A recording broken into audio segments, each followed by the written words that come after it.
Solaire awoke to the sounds of a dark and quiet world. The wind was still, and nary a creature could be seen, friendly or otherwise. But Solaire was cautious all the same. With a steady hand, he braced himself against the charcoal grey floor and slowly rose to his feet. Taking a deep breath, Solaire cleared his mind and recalled his training all those years ago. Be aware of your surroundings. Solaire craned his head about, keen eyes flicking to and fro beneath his helmet. As expected, no enemies emerged from the shadows, and no arrows fell upon him. Solaire smiled himself briefly. When he declared an area safe enough to nap in, said area remained safe. Solaire's gaze drifted to the corpse of a black knight, not but a few feet away, one of its gauntlets still clutching a wicked polearm twice as long as any man. Solaire, warrior of sunlight, descended the stairs with a purpose in his step, a silent resolve that even a blind man would not fail to see. Awaiting at the bottom was a knight clad in darkened armor, the steel charred black by hellfire. Once he had been a brave soldier, but now the Black Knight had been reduced to nothing more than a shallow imitation of what it was, a hollow. If the creature had been capable of thought, Solaire would have taunted the monster with jests before slaying it. But alas, the creature's mind was lost long ago, and Solaire was determined to end the cruel fate he was forced to endure. With a maneuver he had practiced thousands of times before, Solaire expertly dodged the overhead swing that would have split a lesser being from head to groin. His opponent's polearm smashed ineffectively against the floor, sending bits of tiles everywhere and kicking up a cloud of ash. Solaire, undeterred, came out of a roll and charged forward, sword and shield in hand. A primal yell erupted from his lips as he plunged his blade into the Black Knight's torso. Dark smoke and even darker blood poured from its wound. Solaire smiled with grim satisfaction. The hollow was dead. With a twist of his sword and a shove of his shield, the slain creature slumped to the floor in a mangled heap, with the flow of its blood gradually coming to a stop. All was silent. His chainmail clinked together as Solaire seated himself once again upon the grey tiles. Almost unintentionally, the knight's eyes drifted upwards. For a few sedated moments, Solaire searched the sky for that wondrous heavenly body. Sighing, he lowered his gaze. The glorious sun could not be seen. Giant clouds of ash hung in the air like a fog that refused to leave. Nevertheless, Solaire took heart in knowing that his long journey was about to come to a close. He would be reunited with the sun once again. For all things that come from the sun, and so too must they return. But for Solaire, death had remained elusive. For as long as he could remember, a damnable curse chained he and countless others to the world, preventing them from knowing true peace. These unfortunate souls became known as the undead. For too long he had wandered with Lordran, in perpetual state of undeath, and any attempt to keep track of time in this place proved to be a useless endeavor, as Solaire eventually discovered. Time had no meaning here, and there was no escape. Just like the other undead, Solaire was drawn to the ruins of Lordran like a moth to a light. And if the creatures that lurked in the ruins and the beasts that stalked the shadows had their way, Lordran would become his inevitable tomb as well. Undead had proved to be resilient creatures, however. Thousands of times Solaire was mortally wounded, and hundreds of times he has died. But without fail, Solaire always returned. The bonfires always dragged him back. Even death would not release him. Lordran had sunk his claws in deep. Solaire knew there was profound underlying magic when it came to this place, and it all somehow revolved around the bonfires that were scattered across Lordran. How could a flame bring someone back to life if it weren't magic? But Solaire was no scholar. He had no desire to root out the secrets he knew the fires held. All he needed to know was that, like all undead, he needed humanity to preserve his mind, and the only way for an undead to obtain the precious energy was to take it. Once an undead lost his mind, there was no getting it back. Lord Run has claimed its soul, and the monster that remained would become a permanent fixture. Just another beast among countless others that will forever haunt the ruins. Hollows, they are called. Undead that have run out of humanity. And from this fear of becoming hollow, the prophecies were born. Stories, centuries old, told of a chosen undead, a champion of fire. And through a trial devised by our gods, the curse would be broken. But just how that would come to pass, there was no explanation. Solaire smiled to himself. In a few short hours, the fires that bound this world together would be linked again. And in a blaze of brilliant conflagration, Solaire would finally know true death. The sun awaited a champion with open arms.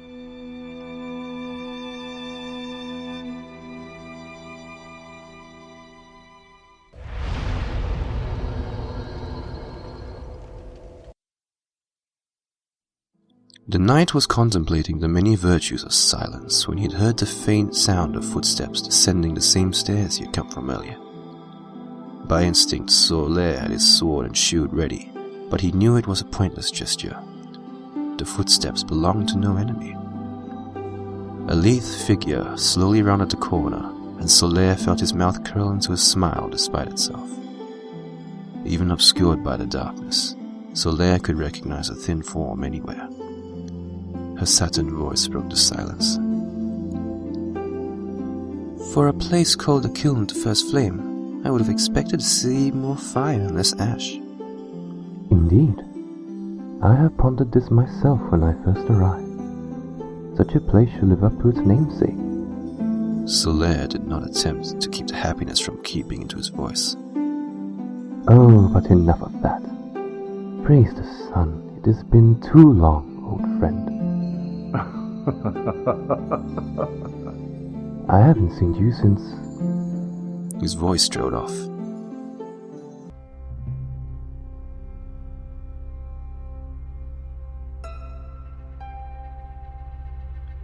The passage winded and corkscrewed downwards, seemingly endless. The darkness that hugged the cracked walls was nothing compared to the deep, dark black below. Solaire's gut wrenched at the thought of what monsters lurked further down. And yet they descended, not because they wanted to, but because they had to. If they wanted to break the curse, they had to brave the dark of the abyss. Eventually, the circular staircase ended in a sheer drop. They shared one final glance before Solaire pulled her into a quick embrace. Words were not exchanged. The pair had traveled together for so long they could read what was on the other's mind. And she knew what he was thinking about. How could she not?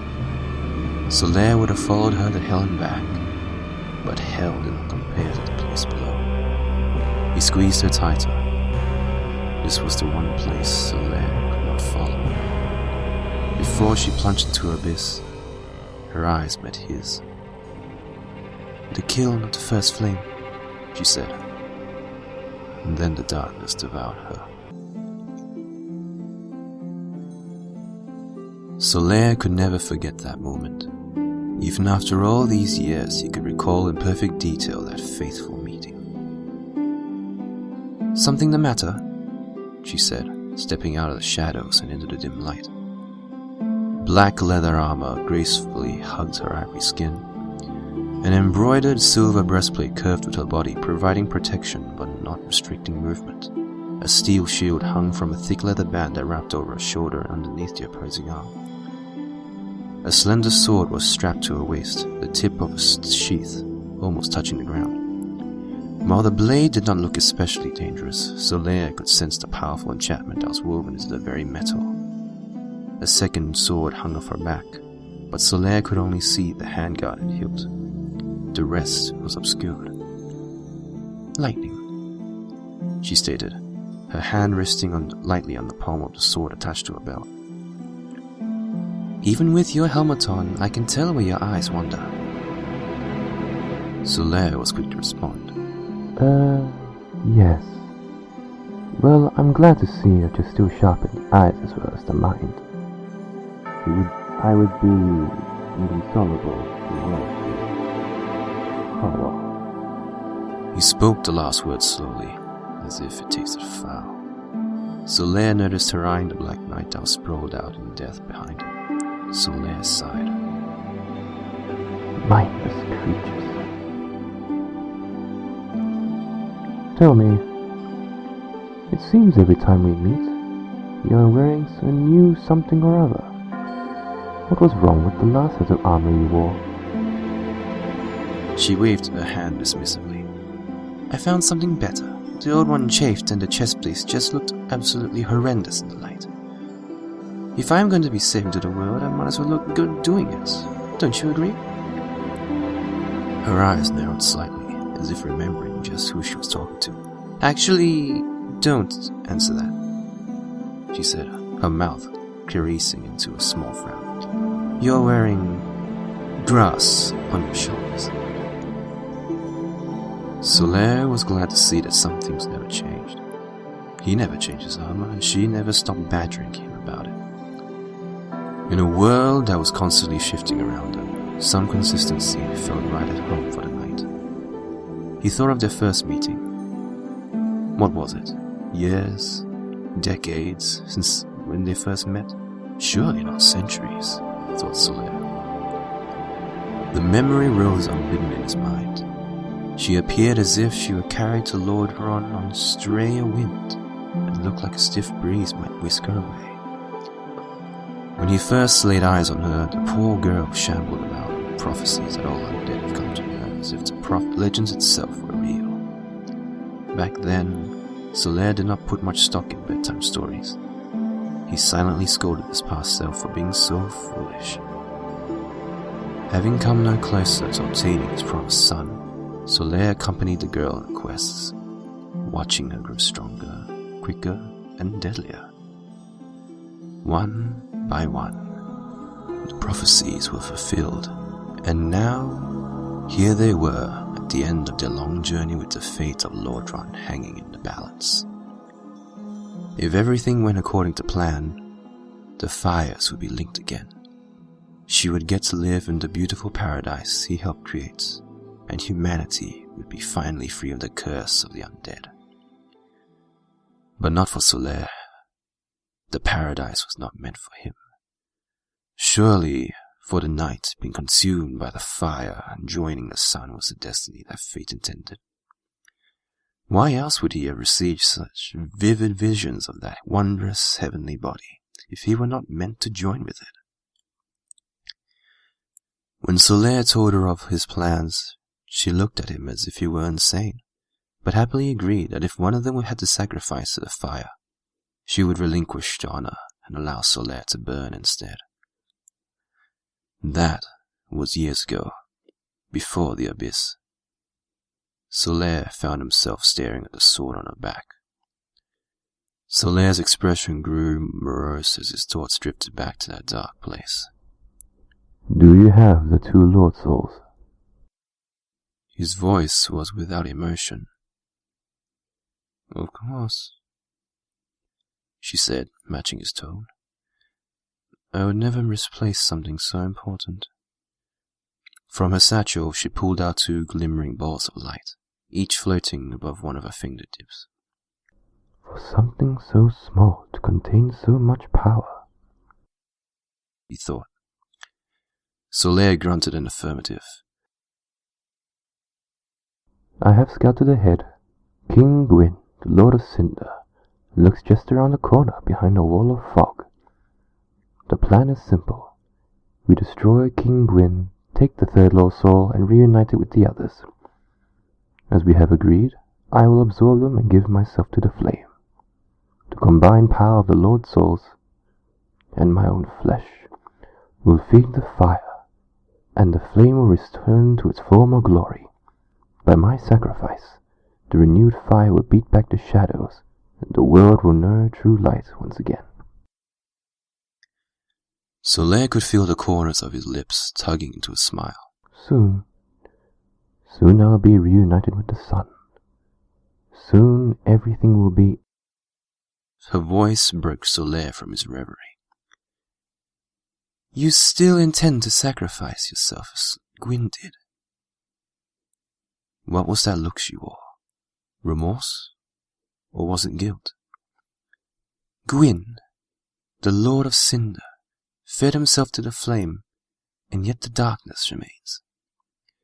What makes you think your death will make any difference? What can you possibly hope to accomplish? My very own son. Hesitantly, he responded. The curse was born from the dark. With the return of fire, the curse shall be broken. What other way is there? If linking the flame does not undo the curse placed upon us, then I fear nothing will. It is a noble sacrifice, and one I am willing to make. Noble, yes, but also futile. Fire always casts a dark shadow. As long as the fire exists, so too does the dark.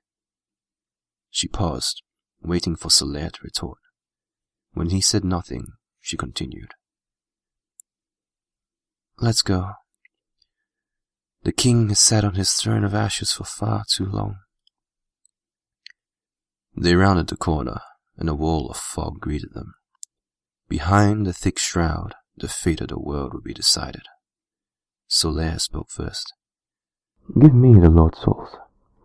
I will carry them with me for safekeeping. I am the heartier of the two of us, and if Gwyn were to kill you, it could be years before fate will allow us to meet again. The flow of time itself is convoluted, with heroes centuries old phasing in and out. The very fabric of time wavers, and there's no telling how much longer your world and mine will remain in contact. You've told me all this before. Her voice adopted a darker tone. But I have to decline. The Lord's soul shall remain with me, and after we kill Lord Gwyn, you shall receive them. If you insist. Solaire nodded once as he smirked. I shall watch your back if you watch mine. Gwyn may be a shadow of his former self, but there is no telling what power he still commands. Are you ready? She gave a subdued non-response. Excellent, said Solaire, his voice laced with conviction. Let us go then, and may the sun grant us strength. Together, the two undead stepped through the fog.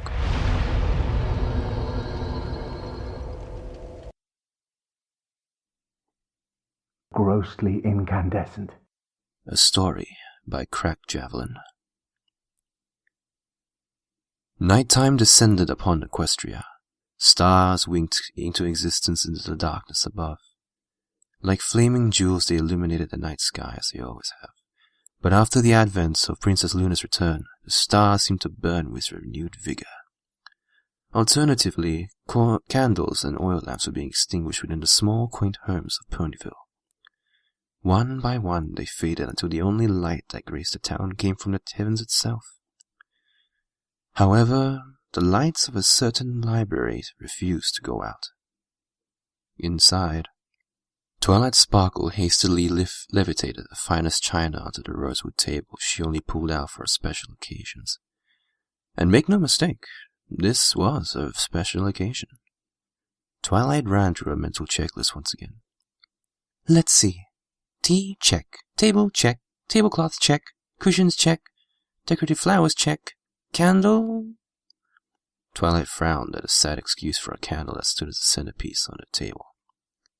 Candle, not check. She took hold of the situation before it could worsen. Spike! Oh, there you are. The little dragon was sitting on the corner, the same spot he'd been in for the past 30 minutes. Yes, Twilight? Spike responded, looking sullen. Twilight couldn't have been happier with his diligence, always quick to respond and ready to act at a moment's notice. That was her Spike. Candles, she declared. In the candle cupboard, where they always are, said Spike. Twilight looked around the room before turning back to the dragon, an expectant smile on her face. Shutting his eyes and taking a deep breath, Spike got to his feet and stalked off into the kitchen, muttering something about the memory of a goldfish. Shrugging, Twilight went back to making sure everything was ready and accounted for. Her mental checklist was almost complete. Twilight levitated the parchment she received from Princess Celestia earlier that day. Her eyes would scan the paper even though she had committed the message to memory. You can never be too careful, thought Twilight. In the past 42 times she has read the letter, she could have missed something important. Dear Twilight Sparkle, I would very much like to have tea with you. How does tonight sound? Perhaps at 3 p.m.? If it is a problem and conflicts with anything else you might have planned for this evening, please send me a letter so that we may reschedule. Otherwise, I look forward to your meeting with you in your Ponyville home. P.S. Please do not stress yourself on my account. This is far from a formal visit I can hope to imagine. Sincerely, Princess Celestia. Good. As with all of her previous readings of the letter, no hidden message or secret machine code jumped out at her. Spike! It's 8:52! 8 minutes until Celestia gets here! He shouted from the kitchen. Oh, very good, Spike. Right. She finished lamely. Twilight furrowed her brow. She would have to alter tomorrow's planned schedule. Monitor sharp tone turtle, sleeping patterns, test Spike for mental precognition, and then spar with Rarity and Fluttershy. Shortly after, Spike returned with a tall, purple candle and quickly replaced the short, stumpy one that was already on the table. With a small burst of fire, the new candle was lit, and within moments the tiny flame was dancing in an airless current. Twilight nodded towards Spike in silent approval. Everything was ready. Twilight? Yes, Spike? Since everything's set up and all, can I maybe hit the hay a little early? Spike asked, looking somewhat abashed. Twilight couldn't let the moment pass her up. She mustered in the best sing-song voice and began. Oh, now you want to go to bed on time. What's the matter, Spike? Are you feeling ill? Should I take you to the hospital? Maybe I'll ask Rarity to come and hold your little hands while the doctor checks your temperature. Giggling, she reached her hoof out and ruffled the spines on the dragon's head. Twilight! Spike hissed, glancing around as if a team of paparazzi would pop out the woodwork and ambush him. The princess can show up any minute! He buried his face in his hands, a hopeless attempt to hide the blush on his cheek. After a few more seconds of silently scolding underneath Twilight's laughing gaze, he asked again, So, can I go to bed now? I'm so tired of helping Rarity with a... Hey! What's so funny? A new bout of laughter overcame her. Oh, nothing. She took a deep breath, steadying herself. Phew! But to answer your question, of course, Spike. Just say hi to the princess when she gets here, then you can go to sleep. Twilight smiled down at the dragon before giving him a gentle nuzzle. Spike's frown eased at her touch. You know I'm just teasing, right?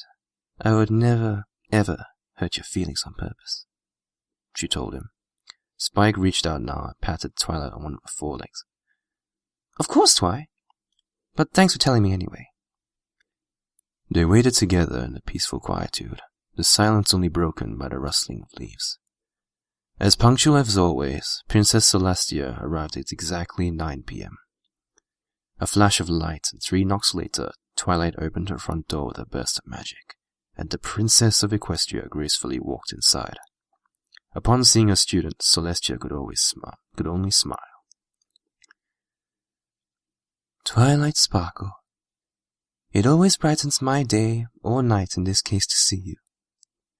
Twilight rushed forward and hugged her teacher. Celestia, meanwhile, took in the scene before her. "Oh, Twilight, did you really have to do this for me?" "Huh? Oh no, is it too much?" Twilight swiveled her around and took in the library with a new eye. The center of the room stood a hoof-made rosewood table, silver filigrees running up each leg. Centered perfectly on the table was an orchid-tinted tablecloth, the edges embroidered with golden threads that were expertly weaved into the fanciful floral patterns. And placed upon that was a set of crystal china that was as white as pure virgin snow, the teapot slowly releasing steam from the mouth of a dragon-shaped head.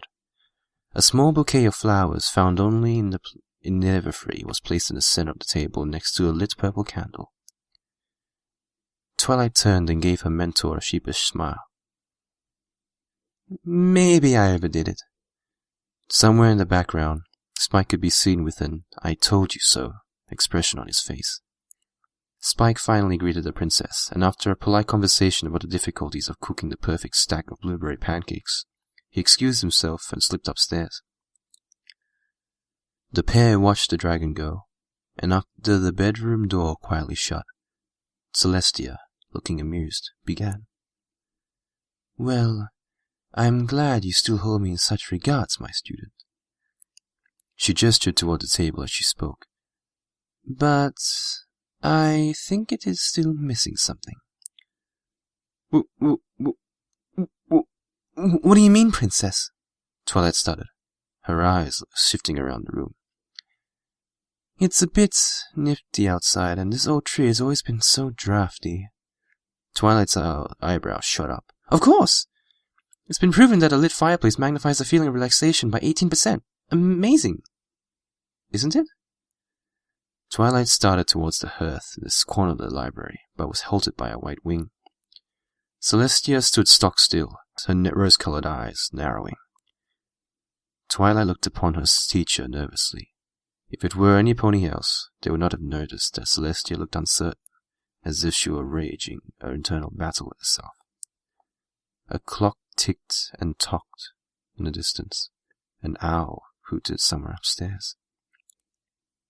"Prince—" "Allow me, Twilight," the princess interrupted. Twilight flinched away from the sudden abruptness. Powerful magic permeated the air. Celestia's horn shimmered with a golden hue before a brilliant spark shot forth and struck the log that was already in place. Immediately, the library was bathed in a wondrous orange glow. In the fireplace, a beautiful flame danced as if it moved of its own accord. And that's when Twilight noticed the warmth that was seeping through into her body. It took all of her willpower to not curl up into a ball and fall asleep right then. Frost that she did not know existed melted from her bones. A black veil that had once shrouded her mind was burned away. This was true clarity. She was at peace with the universe. She was beautiful, is it not? Celestia said serenely. I've always wondered when I'd find the courage to cast the spell again. The fire's reflection swayed in Celestia's eyes. I've never seen anything like this before, murmured Twilight. Not once did she tear her gaze away from the magic flame. It feels like home, as if everything will be all right. Finally, Twilight looked up towards the princess. Yes, it really is beautiful. Princess Celestia's smile widened.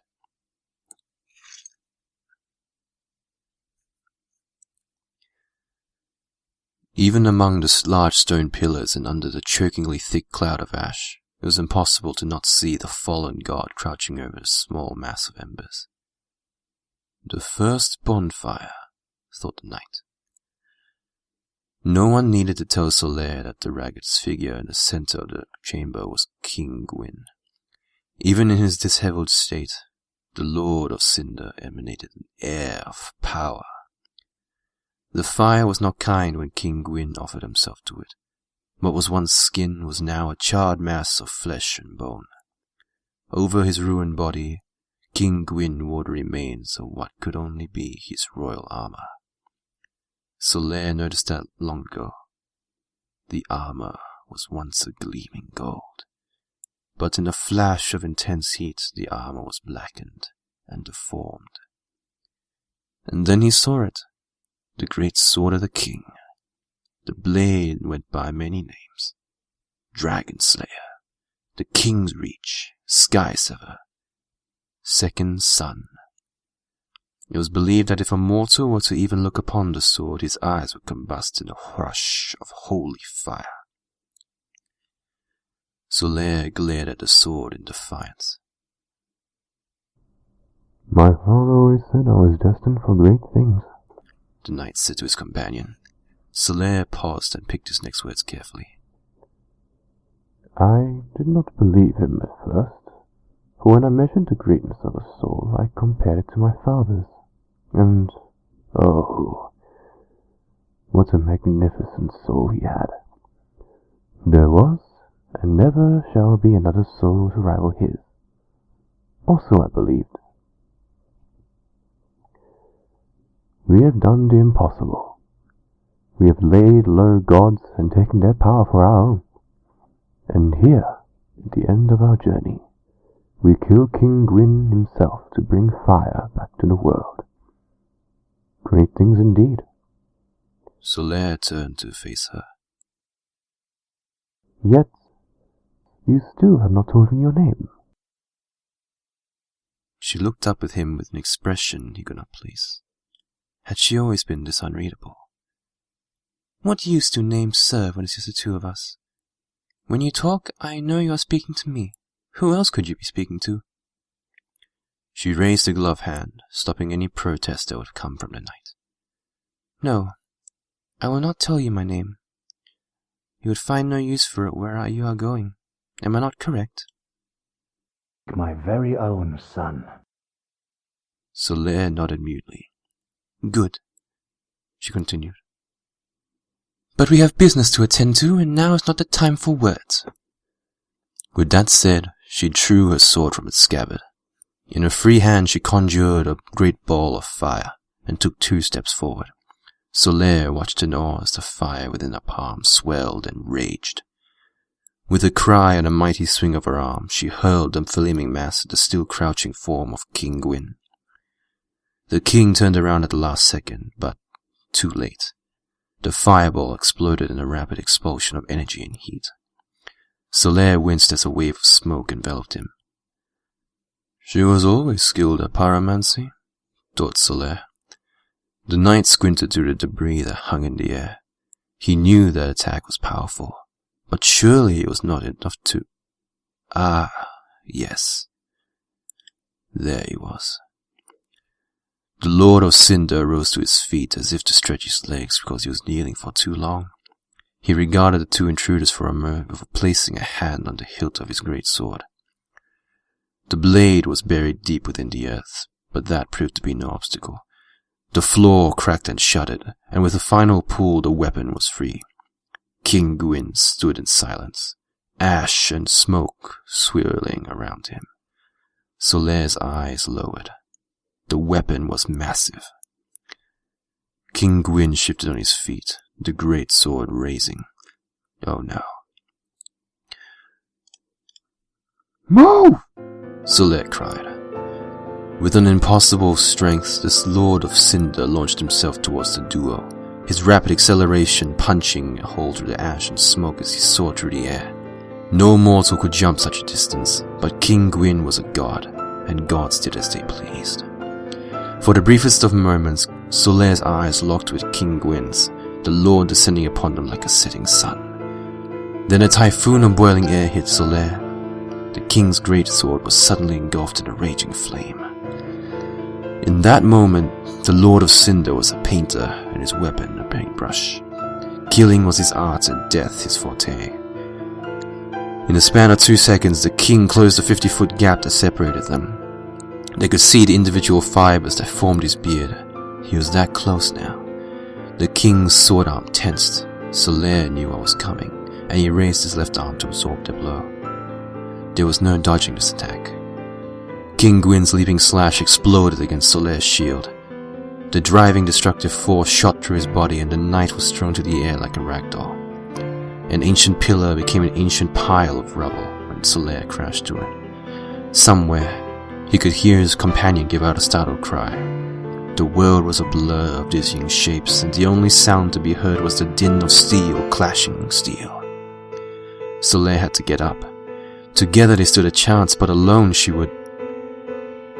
That's when Solaire noticed the scorched remains of his left arm. Like his shield, his arm was split in two, just below the elbow. His forearm, now in two pieces, hung like a deboned fish. The wound did not even bleed, for it was cauterized immediately. Such was the intensity of the heat that the great sword emanated. But just because there was an absence of blood, that did not mean there was an absence of pain. Oh, there was pain. The slightest movement provoked a fresh onslaught of agony. The wound felt like it was still on fire, a lingering flame eating away at the nerve endings in his ruined arm. Biting back a pained gasp, Solaire hoisted himself out of the rubble. Looking around, he spotted two scrapes of molten slag that lay nearby. His shield was utterly destroyed, but now was not the time to mourn his loss. King Gwyn mercilessly pursued his companion on the other side of the chamber. Even if she blocked one of the king's strike, the flames that enveloped his greatsword still broke past her defenses. To avoid the heat, she was forced to dodge each of his attacks. Solaire noted with dismay that her own shield was much in the same condition as his. She had thrown it aside after it had ceased to be useful. Instead, she had a blade in one hand and a ball of fire in the other. After each successful dodge, she snuck one of her own attacks in, whether it be sword or flame. Always the nimble one, thought the knight. Solaire knew that if he wanted to get back to the fight, he had to fix his destroyed arm. Solaire's mind immediately went to his talisman, a cloth effigy that helped channel his faith into holy magic, or miracles as they were called. He knew exactly what miracle to cast. Taking his talisman in his good hands, Solaire channeled his will into a complex healing spell. The effects were instantaneous. The flesh and sinew of his split arm were melted together as if an invisible seamstress worked his injury with a needle. The miracle ended with a final pulse of light, and Solaire flexed his newly fixed shield arm in thanks, for it was not he who mended his arm, but his undying faith in the sun. But a shield arm was no use without a shield, and so Solaire shifted his talisman to his left hand and picked his shield from the ashes nearby. Solaire approached the raging battle with caution. If he jumped in at the wrong time, his distraction could spell doom for them both. Instead, he hung back and mentally readied himself, a powerful miracle clinging to the ends of his fingertips. With only the slightest provocation and the gentlest of nudges, the miracle will be brought into the world, and even with Solaire's astounding faith, the spell could not be controlled for long. So Solaire waited for her signal. This was, after all, a familiar dance for the two. Any second now, she would... "Solaire!" she cried out. A bolt of crackling lightning materialized in the knight's hand. He raised the deadly spell high into the air, and with a wordless bellow, he hurled it screaming at the Lord of Cinder. Upon impact, the lightning spear detonated with resounding force. King Gwyn was lifted off his feet and sent hurtling through the air, his great sword slipping from his hands and dripping into the ash. They watched in silence as the Lord of Cinder crashed back against the earth with a dull thump, several feet away. After a few breathless moments, his companion collapsed onto one knee in defeat. Solaire noticed that the sword in the back remained sheathed. But why did the sword look so familiar? Solaire... She managed to choke out. "I did what I could. He's too fast. And my pyromancy..." "Let me handle this," responded Solaire. They both knew that the Lord of Cinder wasn't dead, for if he was, his hollow body would have dissolved into a formless energy, leaving nothing behind but the Lord's soul they so desperately sought out. As if on cue, King Gwyn pulled himself out of the ashes and stared at Solaire with the twin pits of black he had for eyes. Between the strikes she landed and Solaire's lightning spear, the Lord of Cinder appeared to be on his last legs. For all her talk of failure, she sure did do a number on the fallen king. His armor was in even worse state, and several deep lacerations could be seen on his charred flesh. One side of his beard was smoldering slightly. You defend the dying flame, began Solaire, addressing the king as if he still possessed his mind. and with your death a new coal will be added to the fire. But this time, I know my sacrifice will be enough. My very own Very son. King Gwyn darted forward, his eyes on the great sword lying between them. With an agility not befitting that of a burnt corpse, the king had his great sword in his hands once again, but his mad sprint didn't stop there. Quickly he was closing the distance, and any second now the fight would begin anew. Solaire, however, had no time for games. The sun awaited him, and without his shield, Solaire could not afford to fight a drawn-out battle. But what the knight lacked in speed, he made up for with his strength and his heightened reflexes. Solaire tightened the grip on his sword and talisman. The battle would be decided in the coming seconds.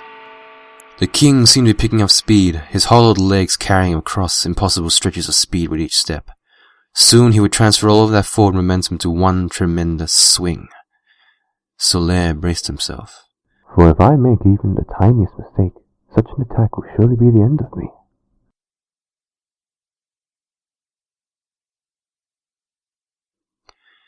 "15 feet. Solaire tensed his body.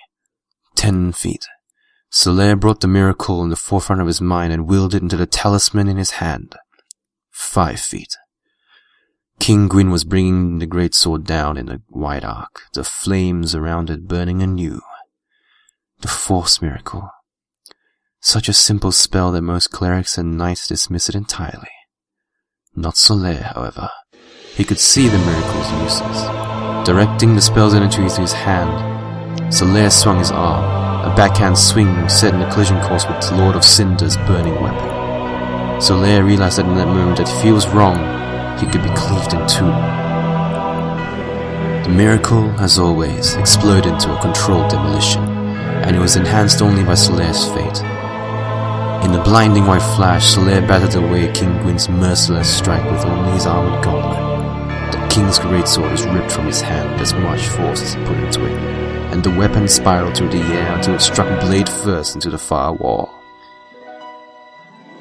If the Lord of Cinder was still capable of immersion, he would have appeared as shocked.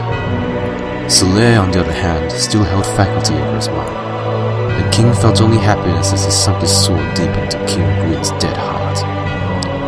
The king looked down at the blade that was buried in his chest with a quiet resignation.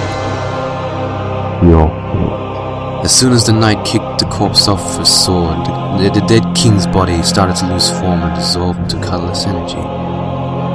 Solaire watched the little sprites of light dance in the air where they mingled with ash and smoke. And soon, all that remained was the Lord's soul, shining just as bright as the other two.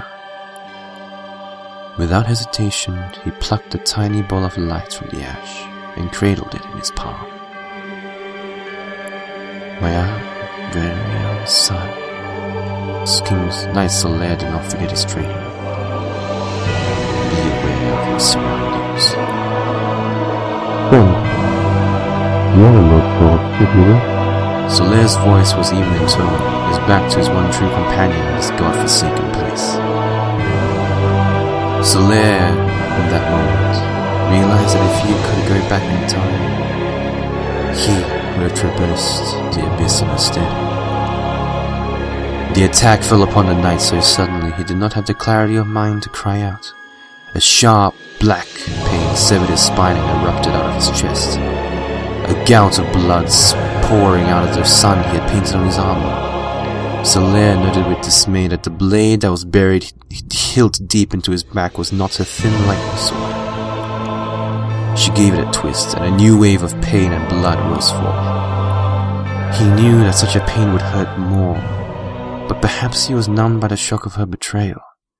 Or maybe it was because his spine was now in two pieces. Through a mouthful of blood, Solaire began. That blade! I knew I recognized it. The abyss! Those damn dark rays. Only they would use a sword so evil. It should have been me.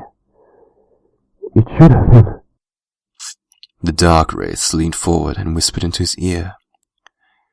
Hush now. Quiet now, Solaire. She wrapped her free arm lovingly around his neck as she gave the sword another twist. Solaire bit back a cry of agony. What? What happened to you down there? The abyss changed you. Finally, she spoke in a voice like satin. Oh, Solaire, you're always so soft in the mind. If you were any more clueless, I would have thought you were a hollow. Her laugh fell across the warrior of sunlight like silk sheets.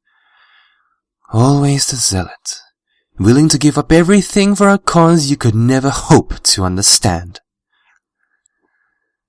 The dark wraith tightened her grip around his neck, the crook of her arm cutting off the knight's remaining blood supply. But Solaire, now I do have everything.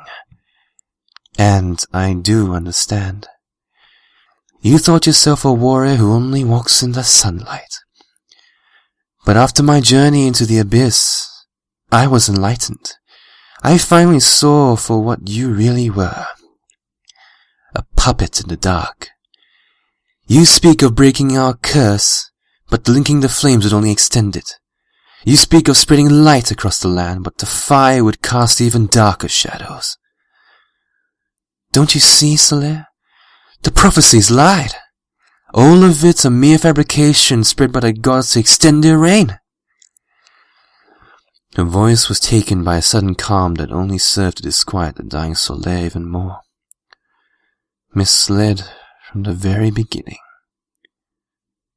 Can you believe it? Maybe at the start of our journey we walked the same path, but things change. Nothing ever stays the same. There are no constants in Lordaeron. And I'm sorry. I truly am. That our friendships would change and become this. Solaire tightened his grip on the Lord's sword in his palm. Unseen to his longest friend, tears mingled with the blood underneath the knight's helmet. The prophecies. A lie. Solaire, please, give me the Lord's soul. With all three I can destroy the remaining gods. No one else needs to suffer under their rule as we have. Look past your faith in the gods, your faith in the sun. Your faith in whatever empowers you so. The gods. A lie. How can you place your faith with false deities? They give not a thought about the mortals they share with their realm with. Examine my words, Solaire.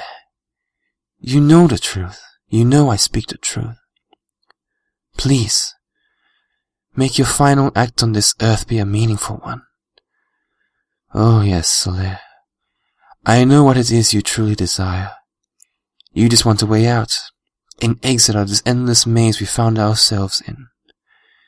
I can offer you that.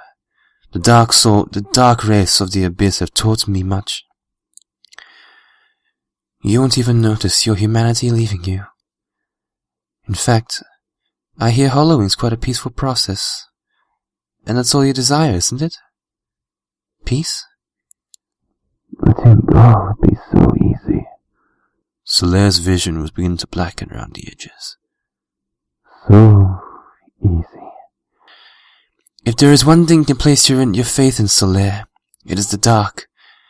It would never betray you. Let go of the Lord's soul. Let go of the sun. My very own son. A sharp crack of magic rang through the chamber. Solaire's force miracle flung the dark wraith off his back. However, her sword remained. Wordlessly, Solaire collapsed onto his knees. He attempted to climb back to his feet, but it was no good. His legs refused to move. There was only one way he could escape now. Just One more miracle. Just one more. She was quick to recover. You dare! I offer you a way out and you throw it back in my face! Tearing the humanity from your body will be pulling teeth.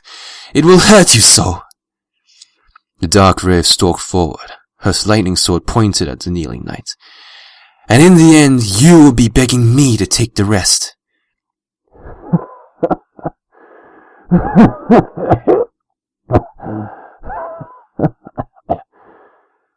Solaire's chuckle died in his throat, drowned out by the blood. Thank you for that. Now I truly know that the girl I met long ago is gone. The darkness has devoured your mind so thoroughly that nothing of you is left. She raised the Lord's soul in his palms so that she could clearly see. All you dark race do is take. You strip away corpses until nothing is left, much like a bird who feasts on carrion. But this time, there will be no corpse for you left to clean. My body will be lost in the fold of time, and I'm taking the Lord's soul with me. Solaire knew she couldn't see, but he smiled anyway. Farewell, you treacherous vulture. The miracle was ready, his speech bolstering his faith. If there was one thing he could place his faith in, it was that the dark yielded nothing but evil. And she was a living example of that fact. The dark wraith opened her mouth in fury, but Solaire heard none of it. He was already gone. With the pulse of light, the knight's homeward miracle sent him across time and space, taking with him the only hope that Lordran have. For if she acquired the last Lord's soul, darkness would reign with her as its eternal queen. Solaire closed his eyes. If there was one thing he excelled at, it was hiding from the truth, no matter how brightly it shined in his face. Solaire did not even open his eyes to see which bonfire his homeward miracle carried him to. He was that much at peace. The darkness edged in. My very own son. A lie. All was silent. Tea with Celestia, a magic flame burning in the fireplace. Nothing could make this moment any less perfect. If somebody asked Twilight Sparkle how many times she had shared a private moment much like this with the Princess of the Sun, she would not have been able to tell them. Oh, she would have tried to recall each and every time, but Twilight was just that kind of pony. But it would have been a fruitless endeavor. Even her brilliant mind was not have been up to the task. But this time, something was different. For years to come, perhaps even the rest of her life, Twilight would be able to recall this moment in perfect detail. Celestia closed her eyes in bliss, a crystal teacup hovering inches from her lips. This is absolutely divine, Twilight Sparkle. Maybe in your next letter you can teach me how to purchase such wonderful tea. Celestia's eyes widened, as if coming to a sudden conclusion. Or maybe you create this mix yourself, I saw that lovely garden you keep in the backyard. Oh, yeah, definitely. Definitely made here at home. Made right here, in the kitchen. And Twilight thought earlier that morning, when Spike was preparing the various herbs and leaves he picked from his greenhouse. We can talk about that another time. Twilight blurted, cutting her own train of thought. If I'm going to give you my any of my tea secrets, you're going to have to teach me how to cast that. Twilight pointed a hoof at the magic flame that coated the library in a wonderful orange glow. Celestia tittered softly. Oh, Twilight. I would if I could, but such a spell is beyond you. No. Don't misunderstand me. Perhaps I misspoke. I've discovered that only I can conjure such a perfect flame, and I believe me, Twilight Sparkle. I have tried to teach the spell to others before. Even dear Luna could not manage it. But Isn't Luna just as magically talented as you? Yes, Twilight Sparkle. But you are forgetting one thing. Celestia lifted a wing, exposing a cutie mark. Some magic comes easier to others, and I am no exception. But my special talent is magic. Maybe I can actually learn the spell. Twilight was about to rise out of her cushion when a sense of dread washed over her. Celestia must have felt it too, because her teacups fell and clattered loudly against the wooden floorboards. Scanning the magic plane, Twilight easily determined the source of the magic disturbance. The flame in the fireplace grew brighter, and more and more magic flowed out from it. Her mind reeled back in shock. Power of this magnitude should not be possible. What the hey is this? Twilight Sparkle, get behind me!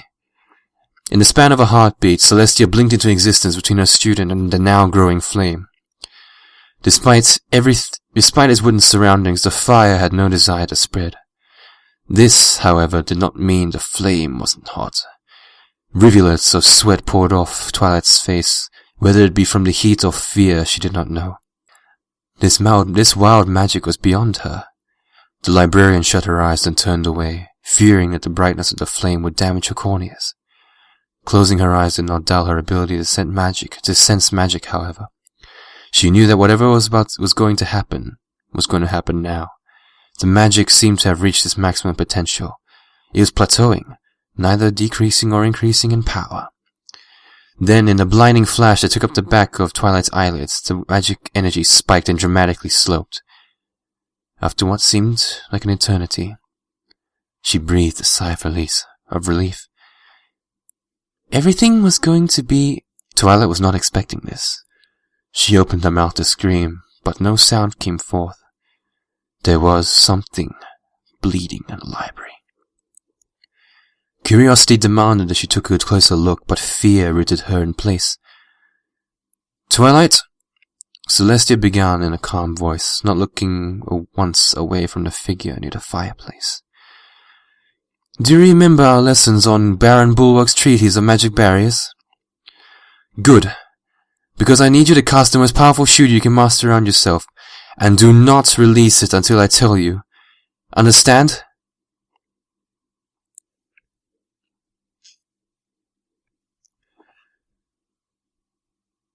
Homeward.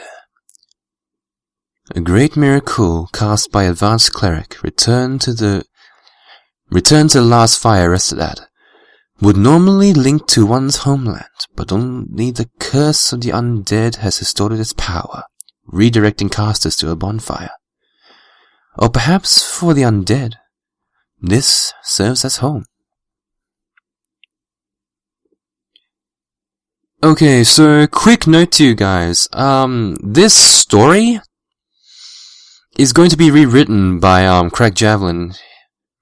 So this is beta. This will be like version 1 or version 0.0001, whatever he plans it to be. So I bid you all a good day or good morning or whatever you wish to be where you are from. Farewell.